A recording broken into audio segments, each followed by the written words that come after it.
Shalom sahabat Bapak Ibu yang terkasih dalam Tuhan kita Yesus Kristus.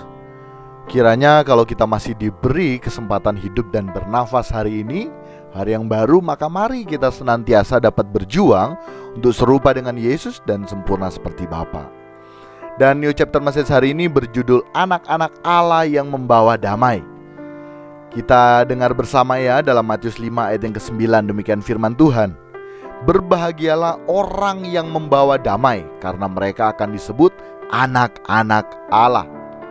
Sahabat Bapak Ibu, menjadi anak dari orang kaya, dari orang yang berpengaruh, pemilik dari sebuah perusahaan besar, anak orang kaya tentunya ada kebanggaan tertentu ya. Termasuk menjadi anak dari seorang pejabat akan membuat diri kita menjadi bangga. Nah, apalagi saat kita menjadi anak-anak Allah. Tentunya kita bangganya luar biasa. Nah, hal tersebut menjadi kebanggaan kita, menjadi kebahagiaan kita, menjadi keberkatan kita apabila kita menjadi anak-anak Allah. Tentunya kita sangat berbahagia. Nah, hal tersebut juga menuntut kita, mendorong kita bukan hanya sekedar disebut sebagai anak-anak Allah, tapi layak disebut sebagai anak-anak Allah dengan kita berkeadaan sebagai anak-anak Allah. Sering ya, maksudnya tidak sedikit ya, kita mendengar orang ini ya karena anak pejabat bukannya kasih contoh yang baik, tetapi sebaliknya tidak menjadi teladan dan sifatnya sombong amat. Tetapi sahabat Bapak Ibu, tidak sedikit juga kita menyaksikan anak pejabat yang hidupnya low profile dan memang layak disebut sebagai anak pejabat, sehingga bukan hanya disebut sebagai anak pejabat, tetapi juga memiliki keadaan sebagai anak pejabat yang menjadi contoh bagi yang lain. Nah, sama kita juga sebagai orang percaya harus berkeadaan sebagai anak-anak Allah.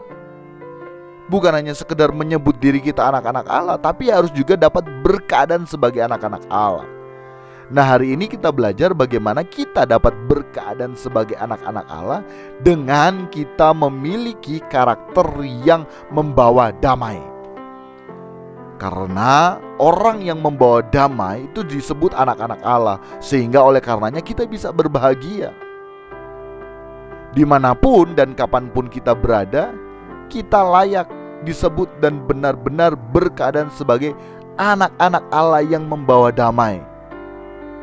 Nah, ini prosesnya juga tidak mudah sahabat Bapak Ibu. Ini proses bergumul kita seumur hidup kita.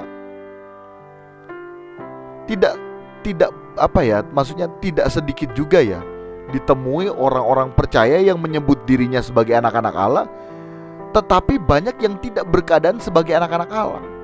Masih membawa kabar hoaks, entah itu diedarkan secara langsung, ada bibir-bibir Carlota maupun Carlos, maupun beredar di dunia maya melalui berbagai medsos.